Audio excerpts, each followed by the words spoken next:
In this video, I'll show you how to enable and disable the silent mode on your Redmi Note 14. So I'm using the Redmi Note 14 Pro Plus, but the same steps should apply for the other Redmi Note 14 phones. Now all you have to do is open settings, and then within the settings, scroll down and select sound and vibration, tap on it, and then scroll down until you find the silent mode option. So simply tap on the toggle switch icon and you should see silent mode is on at the top, and that means you have enabled silent mode on your Redmi Note 14. If you'd like to disable it, simply tap on the toggle switch icon and you should see silent mode has been disabled. Alternatively, you can use the control panel shortcuts to enable and disable silent mode on your Redmi Note 14.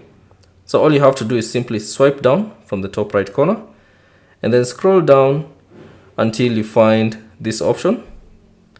This option here it is.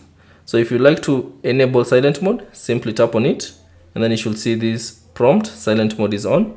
And if you like to disable silent mode, simply tap on it and that will disable silent mode on your Redmi Note 14.